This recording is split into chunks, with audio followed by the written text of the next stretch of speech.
I don't remember the sound of the metal crushing or the moment my car flipped over. All I remember is the rain, heavy, endless, like the sky itself was mourning something. I had just gotten off work late. It was past midnight, and the roads were slick. My eyes were tired, my mind foggy. Then, everything went black. The next thing I knew, I was waking up in a hospital bed, pain radiating from every inch of my body, but more than the physical pain was the silence. No flowers. No familiar voices. No one by my side. I asked the nurse, groggy and confused, "Did my parents come?" She looked uncomfortable. She hesitated before saying they were contacted, but they said something that shocked us all. I blinked, trying to focus. "What did they say?" "They told the doctors that you're not their real daughter, and they owe you nothing." The air in the room turned cold. She added, then they hung up.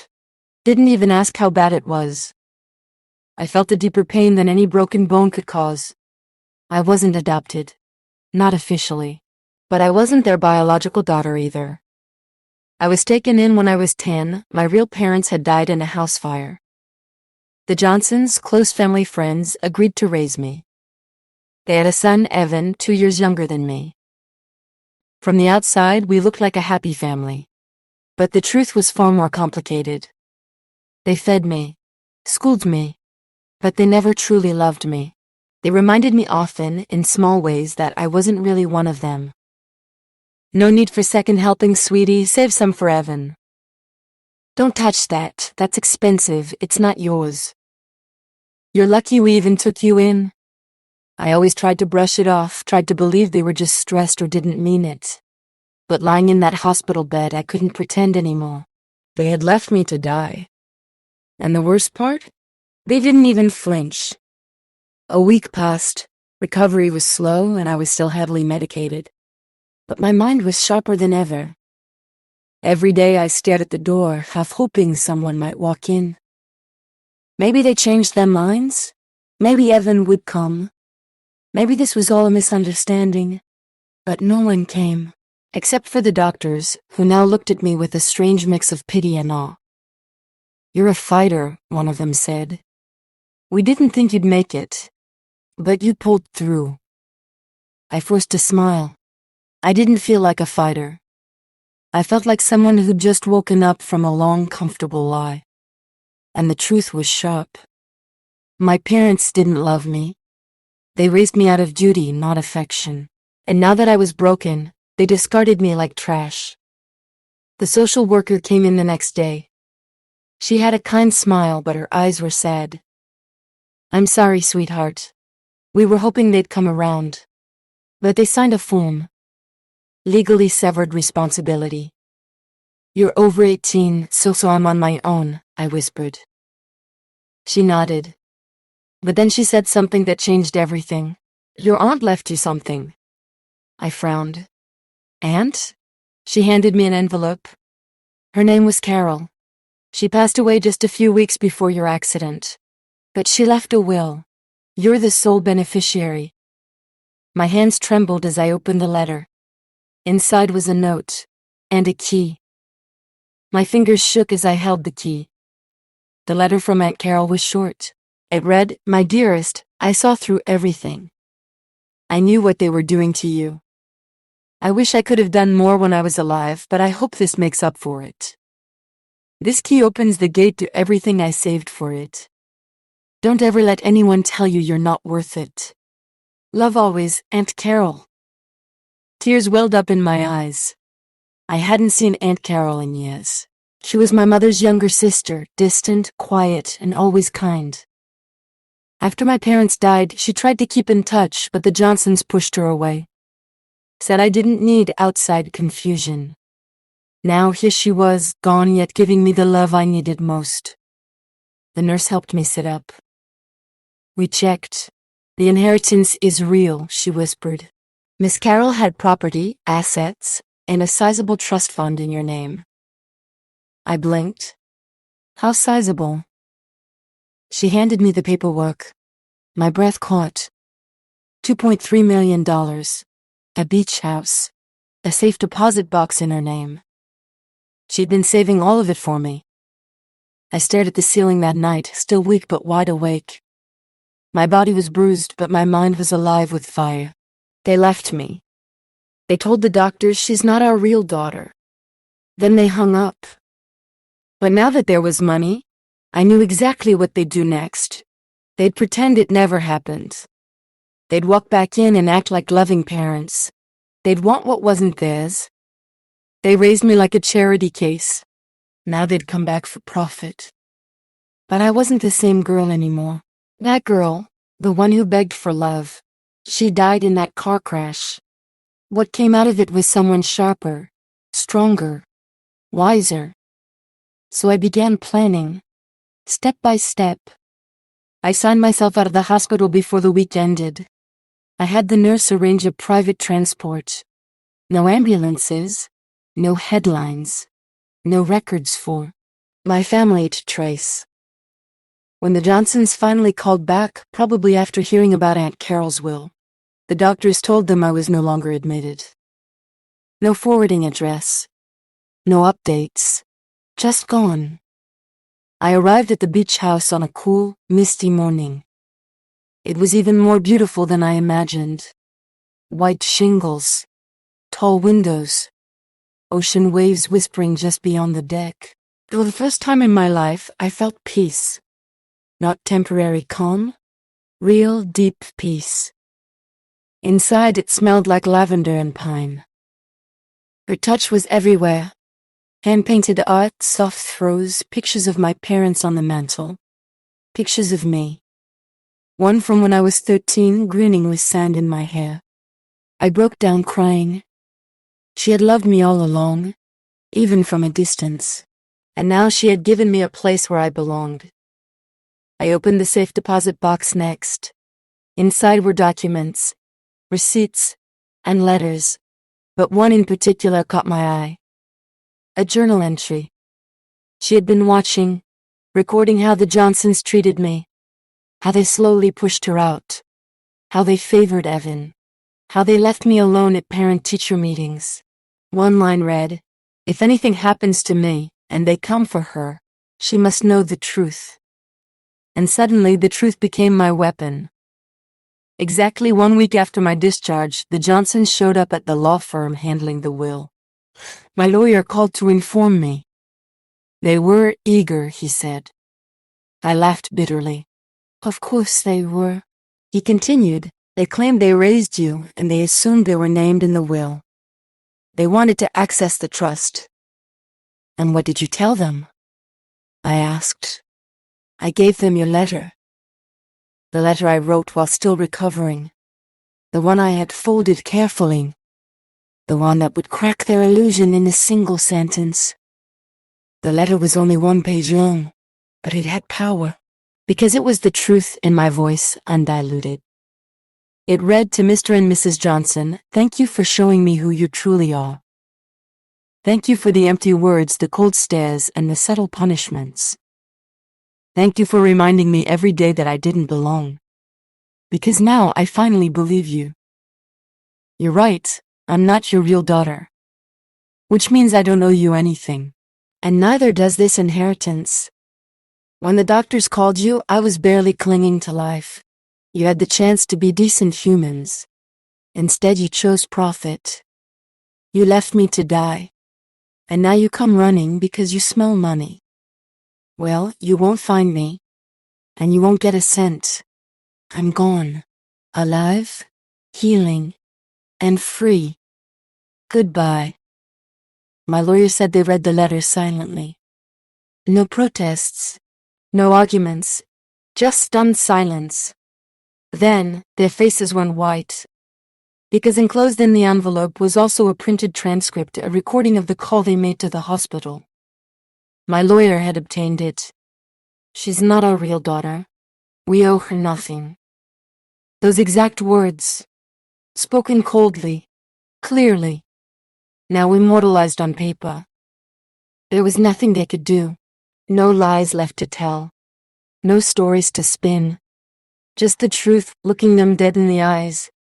The Johnsons went back to their house, but things didn't feel the same anymore.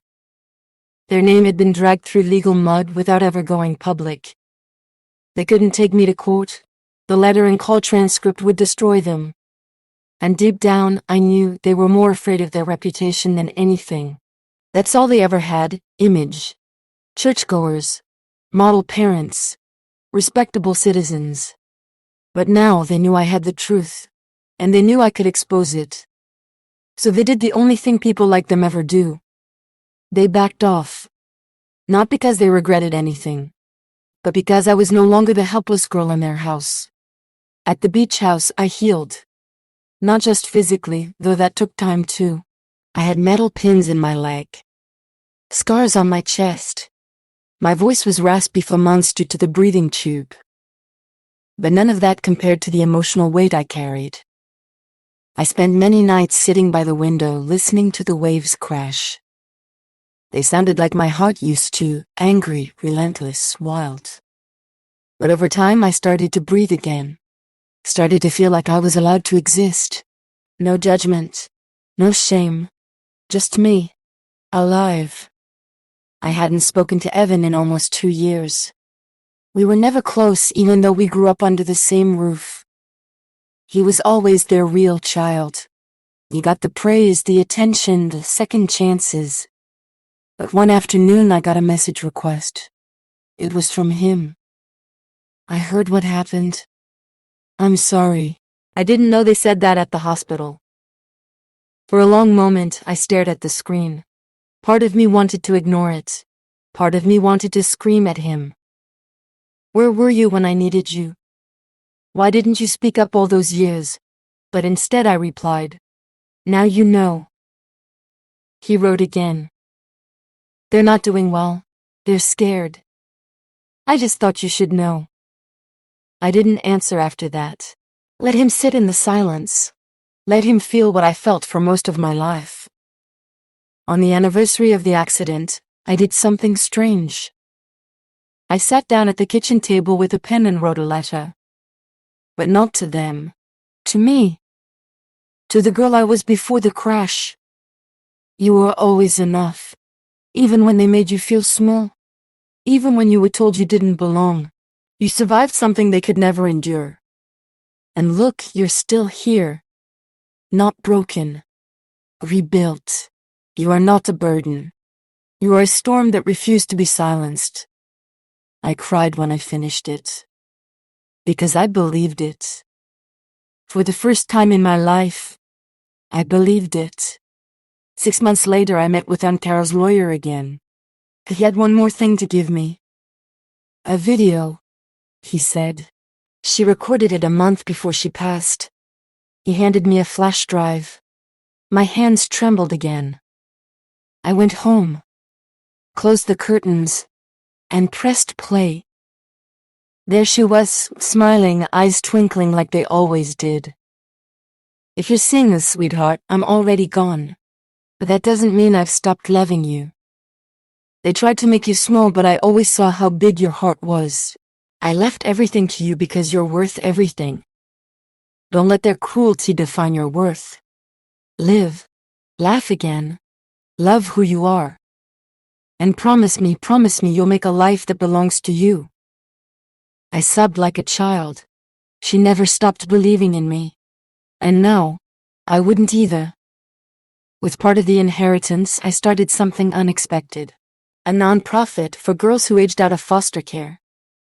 For girls who, like me, were told they didn't matter. We called it Worth It.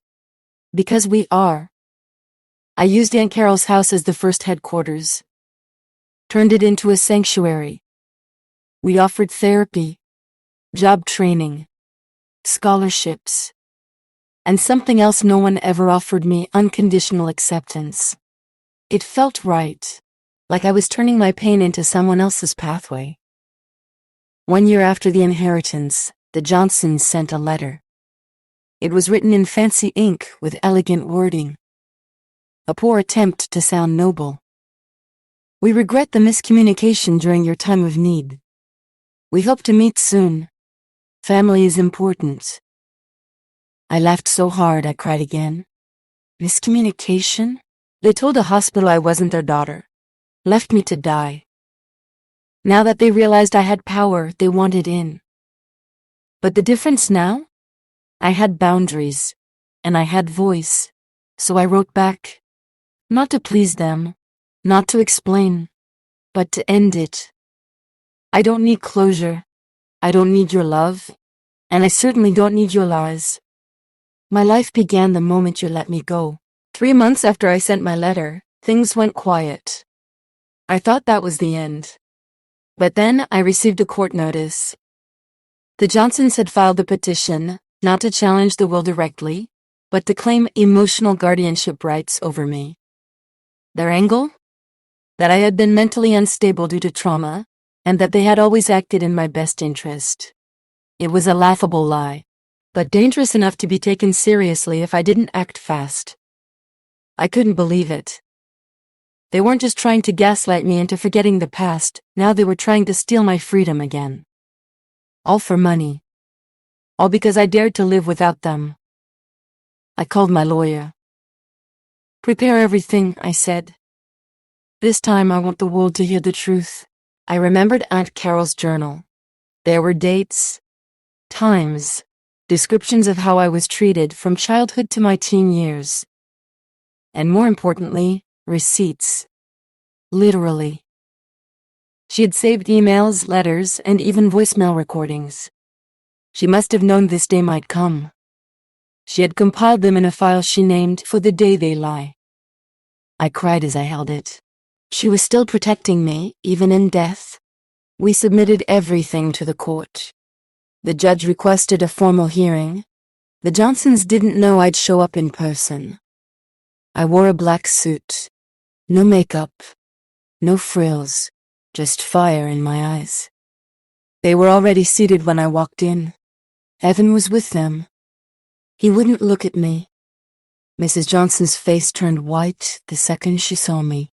Mr. Johnson kept his jaw tight, like this was a business meeting. They probably expected a weak, broken version of me. They didn't expect her, the woman who had survived their rejection, risen from her ashes, and come back with receipts. The judge opened the floor. They spoke first, spun stories about how worried they were, how they lost touch and regretted everything. They cried crocodile tears. The courtroom was quiet. Then it was my turn. I stood slowly. My heart was beating fast, but my hands were steady. I looked the judge in the eye. I almost died in that crash, I said. And when the hospital called the only people I thought were family, they said, she's not our real daughter. We owe her nothing. The courtroom gasped. I handed the transcript to the clerk. Then I continued. They raised me like a stray dog, gave me food, shelter, but never love. I used to beg for their approval. Now I know I was never the problem. I took a breath. My Aunt Carol saved everything. She documented years of emotional neglect. Letters, voicemails, even the way they tried to isolate me from my mother's family. I turned to the Johnsons. I'm not your daughter. You made that perfectly clear, and you won't use me now as a way back into your fantasy of power. The judge nodded slowly, then delivered the ruling. Petition denied. This court recognizes no guardianship between the parties. All rights remain solely with the respondent. Case closed. I didn't intend to go public, but someone in the courtroom did. The story broke on a local blog. Parents abandoned daughter after crash tried to claim her inheritance a year later.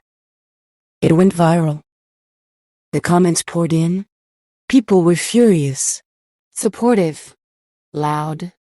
Suddenly, girls from all over the country reached out to me, told me they had experienced similar neglect, told me they finally saw someone fight back and win. My nonprofit's phone rang off the hook. Can we apply? Is there room for one more? There always was. People talk about closure like it's some peaceful end, like a door you gently shut. But for me, closure came with fire, with truth, with rising from the dead and lighting up the darkness with everything they tried to bury. They didn't just fail to destroy me. They turned me into something stronger. And no apology could ever repair the years they carved out of my soul. But I didn't need their apology anymore. I had something better. Freedom. And a life of my own choosing. Today I travel to speak. To tell my story. To tell other abandoned girls, you are not invisible. You are not worthless. You were just loved by the wrong people. But love, real love, can still find you. Sometimes through strangers. Sometimes through an aunt who kept her distance because she wasn't allowed in. Sometimes through your own voice, when you finally learn how to use it. I teach girls to write letters to themselves. Just like I did. Because words have power. Especially the ones we say to ourselves. 2 years after the crash, Evan visited my nonprofit. He didn't have an appointment. He just showed up. I met him in the lobby. He looked older, worn down. He held an envelope. "I'm not here to ask for anything," he said. "I just wanted to say, I should have protected you." I didn't say anything. He placed the envelope on the desk and left. Inside was a photo. Me, Evan, and our dog from years ago. And a note. "I know I stood by while they hurt you. If you ever want a brother again, I'm here." Asterisk, I didn't answer. But I kept the photo. Some wounds don't close with time. But some doors maybe can stay cracked open. I still live in Aunt Carol's house. The beach sings me to sleep. The walls feel warm now, not because of the weather, but because of what they represent. Survival. Rebirth. I painted a wall in the hallway with words from the letter I wrote to myself. You are not a burden. You are a storm that refused to be silenced. I see girls stand in front of that wall and cry. Because they felt it too. And when they wipe their eyes, I smile and say, "You're home now." They thought they ended me. But they only gave me a beginning I would have never claimed on my own. I was reborn in that hospital. Alone, but not unloved. Because love found me again through people who chose me. And now I choose others. So let me ask you something. Have you ever been hurt by someone who was supposed to protect you? Did you ever survive something you weren't sure you'd come back from? And when you did you come back stronger? I'd love to hear your story. Because I believe if you're still here, you're not finished yet.